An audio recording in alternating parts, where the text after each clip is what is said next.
This investigator is from the Sanford Police Department. Today's date is Wednesday, February the 29th, 2012. We locate the Sanford Police Department, 815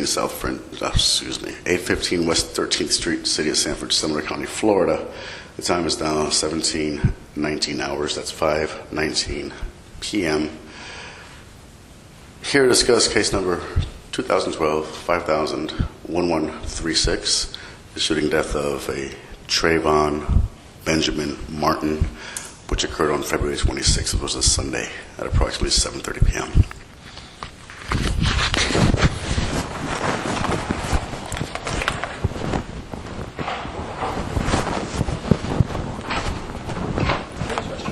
Okay. Thank you for coming. How you been? How you feeling? All right?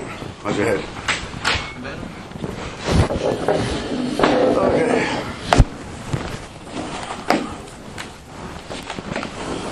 Notebooks and pens and papers and things to show you.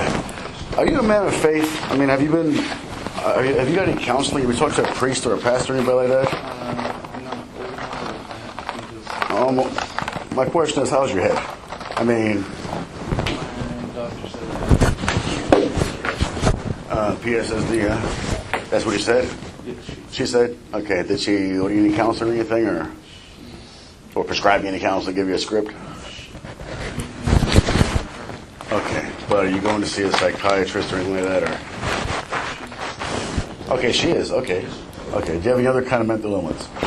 Depression, bipolar disorder, and all that stuff? Today's the 23rd, 20th, yeah. Okay, religious faith, what are you? Roman Catholic? Baptized? Communion? Okay. The reason I ask that is because I gotta know how you're doing up here, okay? Usually taking a life, there's a lot of stuff with it, okay? And I've been around other people that have been through it, and, that's first and foremost, okay? The responsibility behind all this is probably more than you'd ever imagine. Okay, you're thinking you're out there doing a neighborhood watch thing, a good thing. Everything should have, the stars should have aligned correctly. You guys have been victimized from burglaries, and I even saw you guys' Facebook page about kudos for the arrest and all that kind of stuff. You guys doing a good thing out there, stopping the bad guys from breaking and stealing people's stuff, right? What happened this evening is that you essentially saw somebody who you in good faith thought was doing something wrong. And you ever heard Murphy's Law? Okay, that's what happened. This person was not doing anything bad. You know the name of the person that died? Trayvon Martin. Trayvon Benjamin Martin. He was born in 1995, February the 5th. He was 17 years old. An athlete, probably somebody's going to be into aeronautics. A kid with a future. A kid with folks that care. In his possession, we found a can of iced tea and a bag of Skittles and about $40 in cash. Not the goon. Do you have any prior training in law enforcement at all? I mean, any kind of constitutional law? Okay, so you went through but as far as identifying people and stuff like that, as far as what to look for, what to make them really suspicious? Just when we organized an annual neighborhood watch event, they told us, I think, a PowerPoint presentation. Okay. I wasn't privy to that, but if you guys continue neighborhood watch, typically speaking, at nighttime, the garb is black on black on black with a black hoodie. Now, this guy had a dark gray hoodie, so it was dark, but his pants were beige. Not quite your prime suspect type. But I listened to the phone call that you made to the non-emergency line. Okay. You sound. What was going through your head at the time?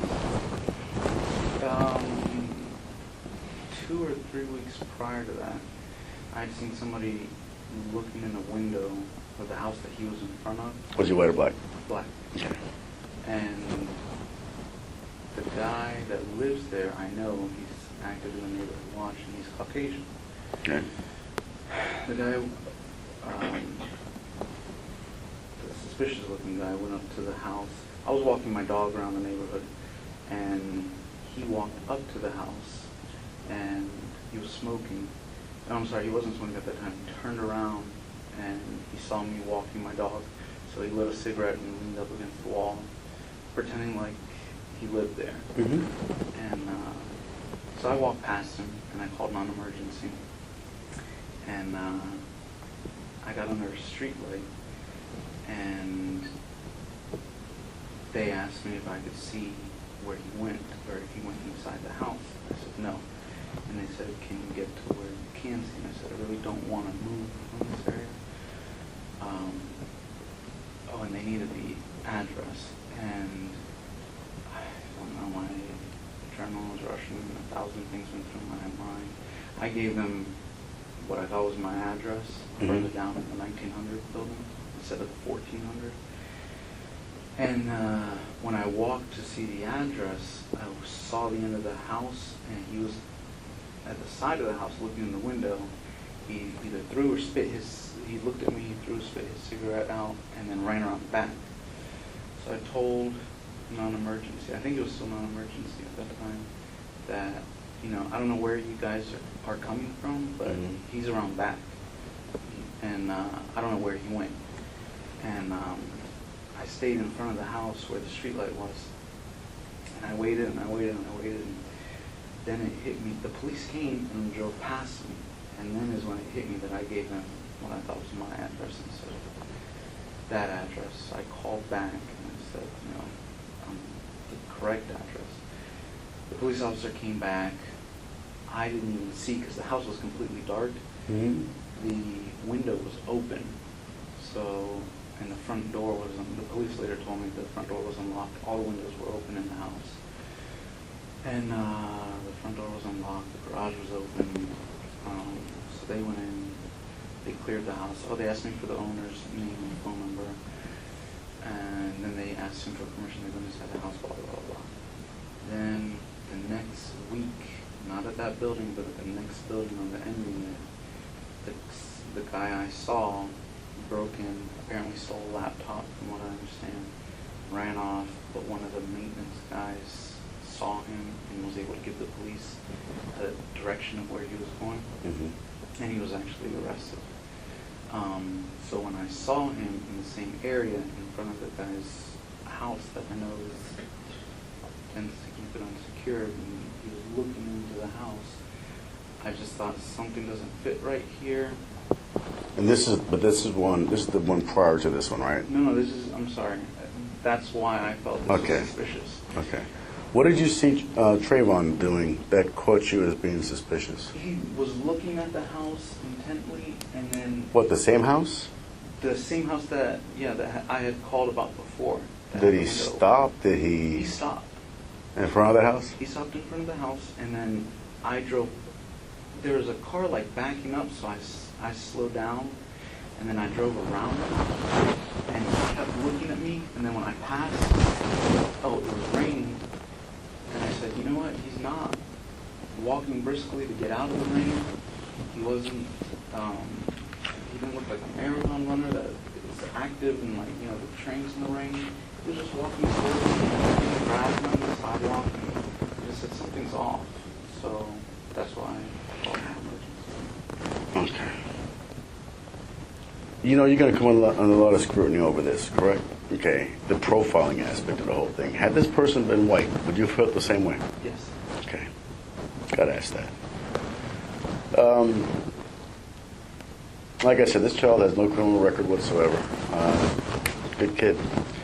A mild-mannered kid. Part of what I've been doing the last couple of days is trying to get into his head, his psychological profile, and find out what his likes are, dislikes are, his hobbies, all the rest of that stuff. And one of his hobbies happens to be the videotaping of everything he does. Okay? He has extensive library. They're in the process of going through his phone. We got a little bit, but the battery died. We're still working on that. There's a possibility that whatever happened between you and him is caught on videotape. And this is going to be our final interview. I'm not talking anymore after this. We're good. You know what I'm saying? That right there. That's his cell phone. Okay. That's a camera. there's a very strong possibility that's what's on there is either going to help you or, you know, not help you. And that's why I got to clarify a few things about what happened out there. How tall are you? How much do you weigh? 5'8", 194. Okay.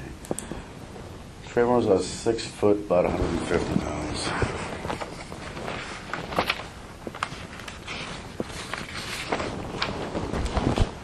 That's him. That's the gunshot you put in him. Went right through his heart. Okay. Skinny kid. Obviously, like I said, a lot of questions are being brought up. He was unarmed. But like I said, because of, I mean, obviously you passed a lie detector test and you've done all that, but like I said, if there's anything that you haven't said that might be in that phone, I prayed to God that someone would be videotaped it, or that a neighborhood put up a video camera that I didn't know about or something. That's not guaranteed, but like I said, a strong possibility. I'm hoping myself. Okay. Another thing too, as far as 25 and 30 punches, I've consulted with a lot of people. Not quite consistent with your injuries. You do have injuries, however. How did he manage to bang your head? Okay, cut me if I misunderstood what you said here as far as slamming the head into the concrete, into the cement thing. So how did he do that? I was on my back. Okay. First punched me. Mm-hmm. I don't know if I immediately fell down, threw me down, I was stumbling. I ended up on my back, Mm-hmm. and he was on top of me mounted. Okay. And he kept punching me. And then when I started yelling for help, that's when he grabbed my head and started just slamming. Grabbed your head by your ears, by, hard to say? I don't remember. Okay. Every time he punched my nose, it's just... How many times? Okay. How many times you got punched in the nose? A couple? Few? I don't remember. Okay, you never got a chance with him. You have no defense wounds here. Any bruising on your body at all? Any? No. No broken ribs, no fractured ribs, none of that? No. Pain? No? My doctor said I sprained my SI. Feels like a big bruise, but it feels deep in there. Is that what it looked like the night this happened? Did you see his face like this the night it happened? Okay. He's young, tall, and skinny. 17.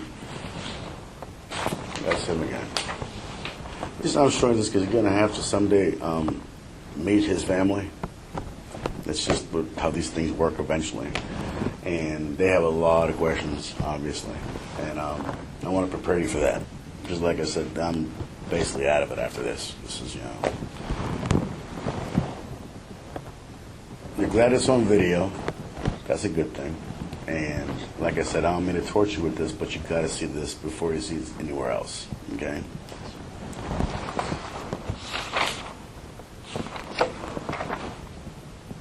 Court of public opinion is going to beat up on you a lot, okay? I mean, a lot of people don't think that your injuries are consistent with getting in a life-threatening type of thing. It's a matter of perception. I understand that. If there's anything that you might have forgotten, here's him again. And here's another thing, too, I got to show you also. That right there is the only injury to his hands that we could document, okay? Now, I heard you say yelling for help. It's a matter of perception. Like I said, there's no doubt in my mind that you were in fear, okay? Well, the question comes into play is that what enraged him so badly? Besides the fact that maybe he felt he was being profiled. He's from a bigger city. I don't know. He can't talk. I wish he would have ran away. I got an anonymous phone call today from somebody who gave a different version of events, and that person is holding their statement, and they said something a little bit different. More along the lines, you tried to detain him. More along the lines that, there was arguing before the incident happened. There was yelling back and forth. These things happen, for a lot of different reasons. And that's probably why they kept their anonymity to themselves. I'm hoping that whatever they tell me doesn't come out on here, and then all of a sudden you're looking at something that you never dreamed of you'd be looking at. Okay? That's why we're here today. Once again, these have been interpreted as capillary type cuts and whatever, lacerations. not really coinciding with being slammed hard into the ground. Okay, that's skull fractures usually happen with that. I've seen them all. May I reserve judgment because everybody's built differently. Your tolerance for pain might be different than mine and anybody else's, and it wouldn't be fair for me to go, I wasn't there. I have to remain neutral here. Okay, it's kind of good shoot, bad shoot type thing. And the only thing that you don't have is the authority to go ahead and do the stop legally. You follow? I mean, you're working under the color of an absolutely private citizen. But then again, we can make citizens arrest all day long. I mean, for felonies. The problem was that this child wasn't committing a felony at the time. He was just walking.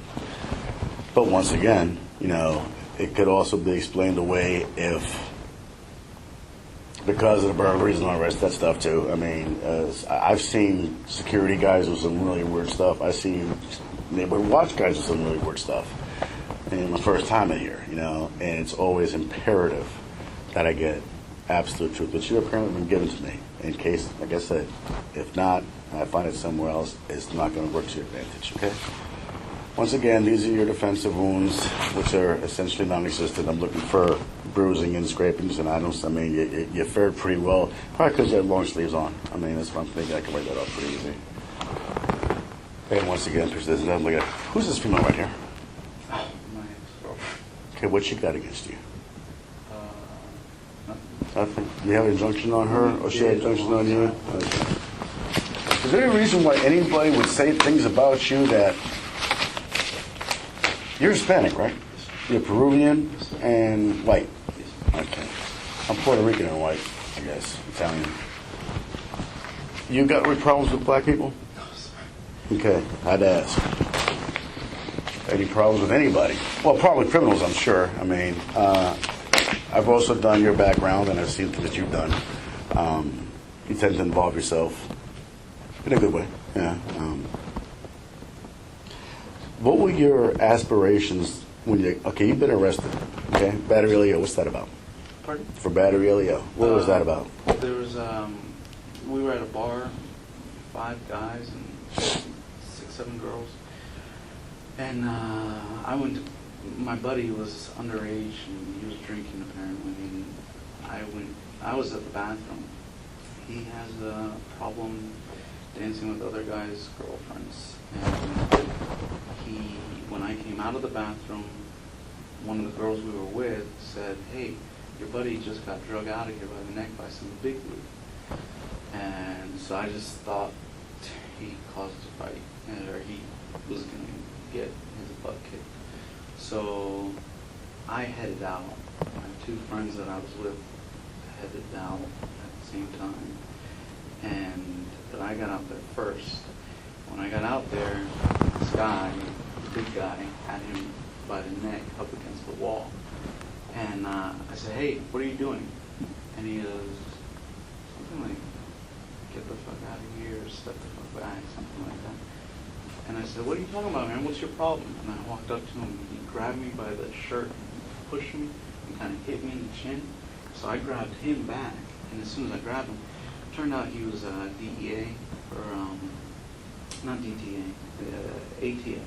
Okay. And they were... Checking for underage drinking. Pardon? Checking for underage Yes, drinking at the club. Okay. Yes, and, but he was undercover. Mm-hmm. And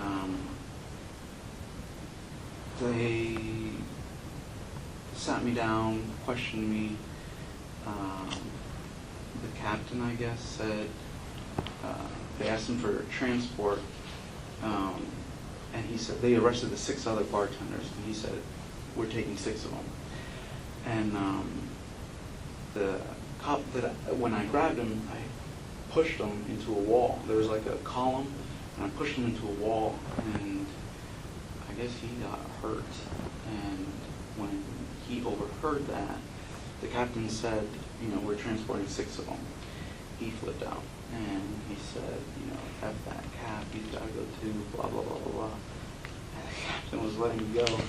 So you didn't know he was law enforcement? No. Okay. No, he didn't have a badge. That's kind of the same lines as that. I mean, I don't know how this is going to help at this point, but had you told this child that you were neighborhood watch and you were just wondering what the hell he was doing when he came up to your car, we probably wouldn't be here right now. Did that ever register to you at all? I mean, I gotta try to get into your head somehow, and like I said, I answer to his family right now. Why did it occur to you to go ahead and tell him? I mean, a lot of what we do out here in law enforcement is basically a lot of talking, a lot of casual encounters, consensual encounters, we call them. Yeah, we might be trying to detect something wrong, but it's just to get a feel for the person. Did it ever occur to you to go ahead and actually ask this person what he was doing out there? Yes. Was it fear, precaution, safety, all the above, or something was going through your I head? didn't want to confront him, and it's what my job. Okay. So, by not, well, your job's not to really do anything at all when it comes to that kind of stuff. It wasn't your job to monitor him either, but for future reference, I mean, you can usually dismiss a lot of this kind of insanity. I mean, had that been done, and that's, and from our vantage point, you've had two opportunities to identify yourself as somebody who was actually not meaning to do him harm. The problem being is that what if in his mind's eye, which I can't get into because he's passed, that he perceives you as a threat. Okay? He perceives you as a threat. He has every right to go to defend himself, especially when you reach into your pocket and grab your cell phone. Okay? Where I'm gravitating to here is to say that, like I said, this could that have been a possibility for him getting so enraged at you? What do you think his mindset was? I'm telling you right now, the kid has no violent background, no violent tendencies that we find. What made him snap? He's not on drugs. Can you fill in that blank? The other thing was when he walked up to my car, he reached in his waistband and held his hand there. He was probably holding his iced tea. I don't. That's fine, but did he say anything? It was raining, so I had my windows up and I was on the phone. I didn't. How close to your car did he get? Maybe a car length. What do you think set him off? I don't know. Had he been a goon, a bad kid, 2 thumbs up. Yeah. No, he does not fit the profile of what occurred, which is another unfortunate thing that we got going on here. I'm still not understanding. When you walked up to your car, why didn't you say anything to him? I guess fear.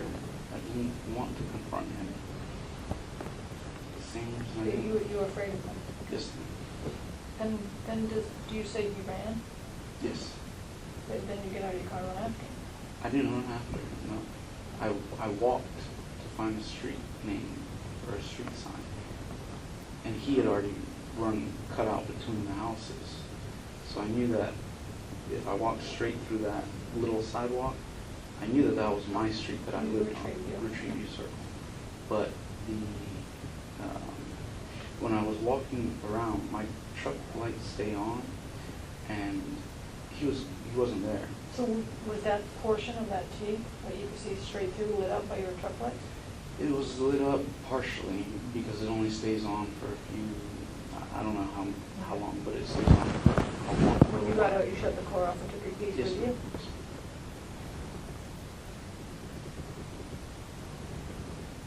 you? And you didn't, okay, and at that point you didn't see him. Okay, you did say on the phone call he's running, and you get out of your car, dispatch tells you to stay in your car, but yet you decide to go ahead to orientate yourself. How many streets are in that subdivision? 3. And you're part of the homeowners association. Are you head of the neighborhood watch? Yes, sir. Okay. Once again, something else I got to try to explain away. How do you not know the 3 streets in your neighborhood you've been living for 3 years? I don't know how to answer that, and I have to speak for you. I'm trying to tell everybody he's a good guy. Now, how do I answer that? How do I answer those kind of gaps? How come I mean, yes, I, got to talk to people and got to, give people a reason why you're not sitting in jail right now because there's a shooting and blah, blah, yeah. No, you have really no idea. How do I explain that one away that you're saying that you didn't know what street was one of the 3 streets that live in the community, that you're the head of the homeless, the head of the whatever, you know what I'm saying? How do I do that? I mean, To be honest with you, I have a bad memory anyway. That's why I gave... is that documented anywhere as far as having the bad memory? I mean, or you just... ADD, Are you ADHD? Yes, sir. Okay, because I asked you that in the beginning as far as emotional, but I guess I didn't say that one. ADHD? Yes, I asked if you were bipolar or schizoid or anything like that. No. But ADHD you do have? Yes, sir. Okay. I thought That's okay. I mean, it yes. was far. It's all on the, okay. But so you're ADHD? Yes, sir. Okay. When were you diagnosed with that? ADD? Childhood? Okay. Oh, you're on medication for it? Yes, sir. Adderall? Yes, sir. Okay. How often? Yes, sir. Twice a day. How many milligrams? 20 each. Okay. So that might explain why you didn't know the street that you were at. I have a terrible memory. And when they asked me the address, I don't know why I always think my address is 1960. And it's 1950. I don't know why. Those numbers are confusing at the whole place. I had a hard time orientating myself also. I mean, yeah, I got it. But, okay, The but... one thing I can tell you is that the streets, those middle streets, I can't even remember the names now, but I know that they change names. Mhm. Once it branches left, it's a different one. Once it branches right, it's a different name. So, Okay. But like I said, that's going to be one of the issues that I have to clarify, and that's why we're here today. Your holster. What kind of holster do you have? this is just one I bought at a gun show, like a nylon inner waist. Like at Uncle Mike's with the Yes. with the nylon retainer? You can just, It did not have a retainer. so it's an unsecure holster, basically. Okay. No locking mechanism, no safety feature, nothing. It was inside your pants? Yes, sir. Okay. 9 millimeters inside your pants. He was mounted on you. He was mounted on your upper chest, or I mean, at what point were you able to free your waist side to go ahead and pull out your weapon? When he was mounted on me, but he had pressure on my nose and my mouth suffocating me. And when he let go of my mouth and started reaching down my side and said, "You're gonna die tonight," I didn't need my hand anymore because he let go of my mouth. I don't remember if I was still screaming or not. That's when I grabbed his hand and I grabbed my firearm and fired. So it was once he let go that I realized I didn't need my hand and he was going to kill me. How long did it suffocate you for? Approximately. Seemed like forever, I'm sure. Like hours, but I don't recall. Okay. Is it a full-size 9 or a small 9? Compact. Okay.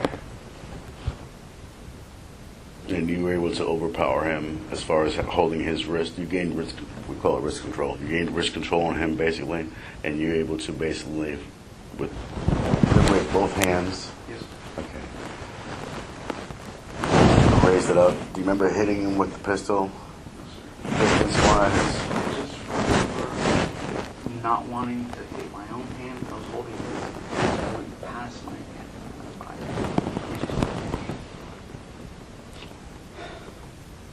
Okay, need some water or anything? Something cold? Okay. All right. I did. You said that the operator told me to stay in my car. They didn't tell me to stay in my car. They said, "Are you following me?" And I was walking where he had walked, and I said, "Yes." And they said, "We don't need you to do that." And I said, "Okay." Okay, yeah. Maybe you had already gotten out of your car. I didn't hear any bells in the, like when you open the door, it goes bing, bing, bing or something like that. I didn't hear any of that either, so yeah, so. It does do that. It does? Okay, I didn't catch that. Did you catch the recording? The doors opening? Door closed. Huh? Yeah, thought I could hear the door. Okay, yeah, because I was kind of unclear on that. Okay, I wasn't sure if somebody was up, but you already got in your car. But once again, what's also lands on the question on, once in fear for not lowering your window because he's right in front of you, to outside exposing yourself to the possibility of being attacked by the person. That coupled with, like I said, the parent background disposition of the child, of the child was a juvenile, what set him off. And there will be a question forever in everybody's mind. Like, person, we talk as you. And, you know, and I've tried to explain that to everybody. And just saying, like on TV, I can't, you know, jump up and down and make me that.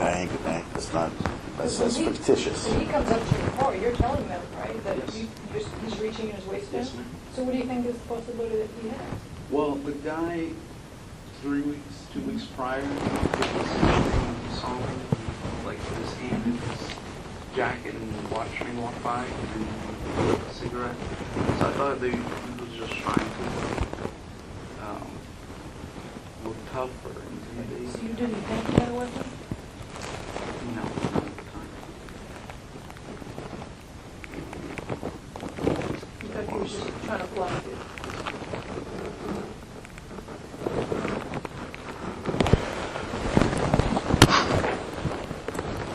Did that scare you?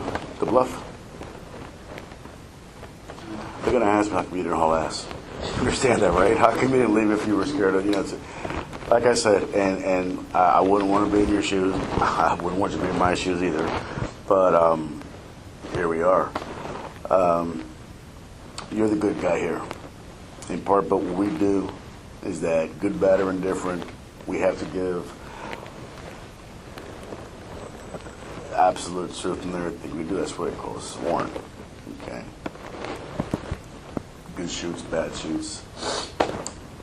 I'm concerned because, like I said, it hasn't come to light yet, but things always do come out in the wash, that between your ADD or your ADD, whatever you got going on, and maybe something discovered in here, and maybe something witness that come forward, that all of a sudden something critical is left out.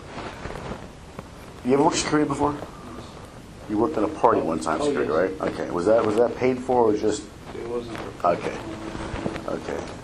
There's a thing called challenging somebody. Now, you haven't challenged this person while he was out next to your car, so you're not into challenging people, apparently. You sound kind of frustrated on the phone conversation, because everybody's going to hear these things, and I'm just trying the best I can to shield you from it all, basically, to be able to, but my job is to make absolute sense of it all. And the court of public opinion is going to be hard on you, okay? If you try to challenge this person, thinking that you have the authority to, thinking that you're working the capacity under the code of the HOA because you're head of the neighborhood watch, and that's really could explain a lot. You know what I'm saying? Maybe because there's like authority that his father doesn't know about. Maybe perhaps you tried, like I said, I'm speculating here, but based on the bits and pieces I got from this other unidentified witness, there was a lot of things going standing here before it went to the ground, prior to the punch. And that can be, you tell me. What could possibly happen if somebody thinks you were trying to detain this person? Will it change the outcome? No. The fact is that you're on the ground getting beat up by somebody and you're in fear for your life and you pull the trigger and that's excusable. That's a justifiable homicide. Not excusable, but it's justifiable. That's a felony against your person, the felony, the aggravated battery, and fear for your life, and grabbing your gun. It wouldn't change the circumstances at the ending, but it would explain what led up to the ending. And that's where we're having to re-interview again and just for clarifications and make sure I didn't miss it on anything, because every single question I'm asking I've thought about, and that's why it took a little while to come talk to you. I said I was going to talk to you before. Is there anything along the lines that what I just said that could have possibly been interpreted to this person? No, sir. Nothing at all. Okay. You went out there just like you said, and you hung up 911, and right after that, you turned around, there he was. No, sir. Okay. I walked past where he went to go to Retrieve Circle. Which would have been he'd be heading back to his house where he was staying. I have no idea. That's where he was going. I'm just letting you know that. But when I walked and I saw he wasn't there anymore, they asked me for my address, and I gave them my address. And I said, I don't really like giving out my address because they don't know where I go or where I live. So he would have been in earshot of you, you thought, but you couldn't see him. I could not see him at all. But how close could? Okay. I didn't like anyone. That's fine. where I That's. lived. And they said that around that time is when they said we don't need you to follow him. So I continued walking straight to my street. And when I came back, I was coming back, and I passed the sidewalk that he went to. Mm-hmm. I didn't see where he came from, but he was not there. And I told non-emergency, he's not here. And they said, you still want us to send a car? And I said, yes. Is that what, who's not there? Yeah, that's what he said, right? Yeah. Before you hung up, right? We just had a discussion about leaving at the mailbox. Yeah. And you said, never mind, just have them call my phone, and I'll tell them where I'm at. Oh, I thought I told them because I first pulled up at the clubhouse, and I gave them that address. And I told them straight to the left. And I think I got a description on the truck. Either the color, either the model. And it said original reach, and I said, just have them meet me back at my truck. And that's when I was walking towards my truck. Okay, so may I approach you his words, or what the fuck's your problem? Correct? Something to that effect. Did he use the word homie? I don't remember. Okay. Did you at that time ever say that you wanted the word what? Did it not occur to you?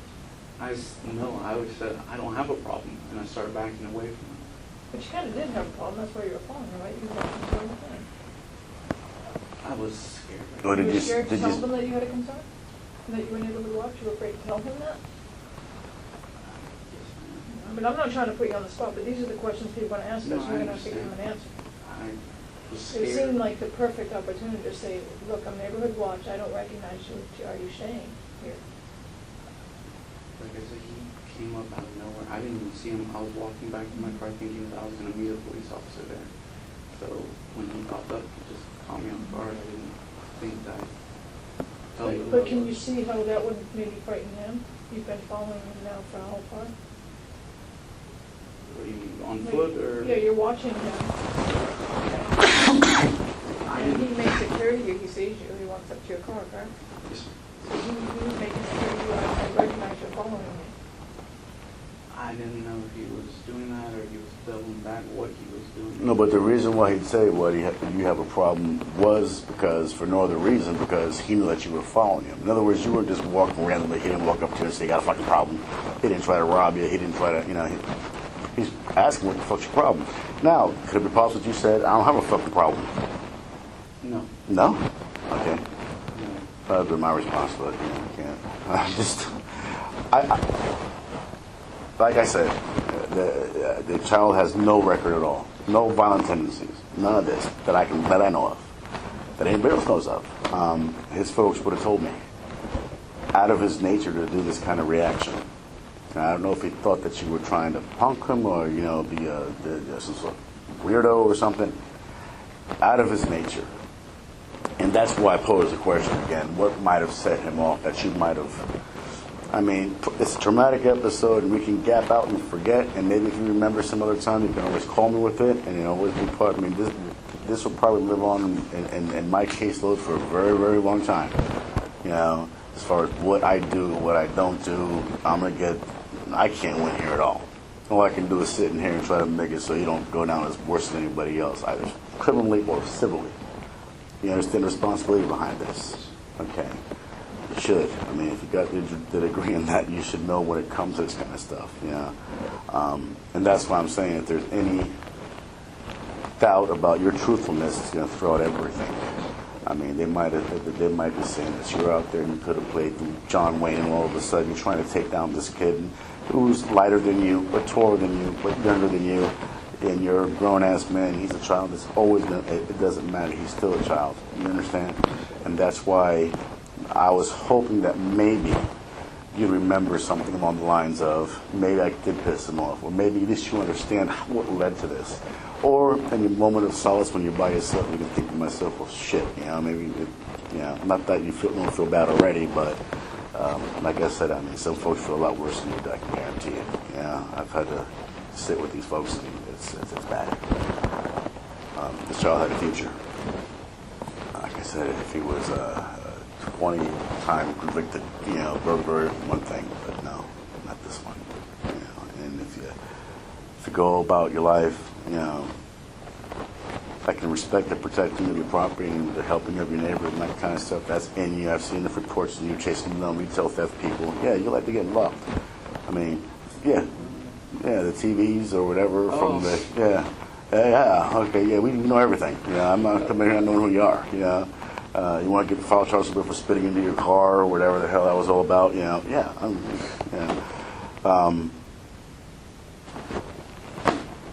Were your aspirations to go in law enforcement because you got a degree in criminal justice?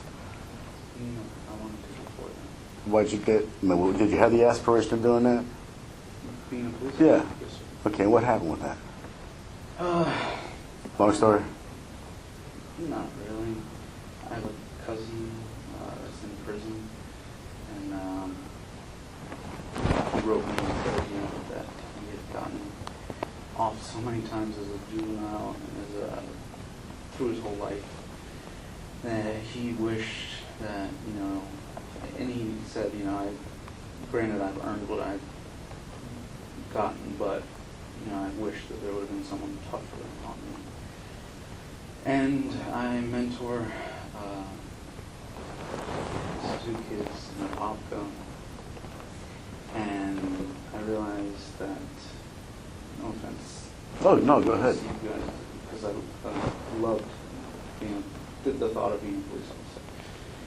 But I realized that a lot of kids grow up in hard circumstances, and by the time they're adolescents in that neighborhood, they hate cops. Mm-hmm.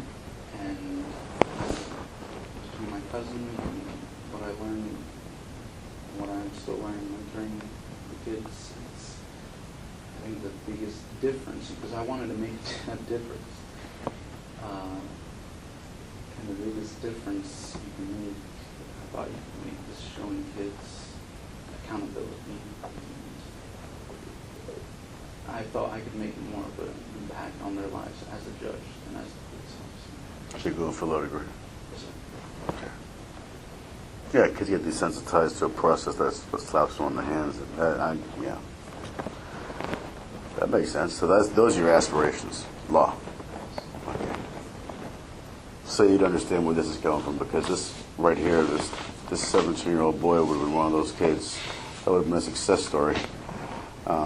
And I want to know, like I said, everybody wants to know, what set him off. He's not on PCP. He's not on anything. He's on Skittles. And like I said, the whole thing that we do is, especially at this level, this is death investigation. I'm a real homicide investigator. We deal with these kind of cases, and it's tragic. And like I said, the answers are either have been told already, which is the truth, or lie in here, or lie in the other witnesses, the other witness. And when comes others. Okay. And that's why I want to make absolutely sure before you leave here, you realize that, at this point, done, but probably not done for you at other levels. So, and that could really get in the way of your future real quick. I'm going to grab me a bottle of water. You want something? You got that drink right there. I walked in unprepared. Are you okay? You need anything? You use the bathroom or anything? You want a first bottle of water? That was warm. Okay. I'll be right back.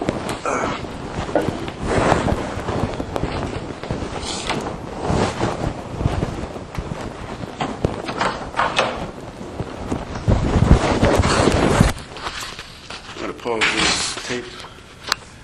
It's now 6:05.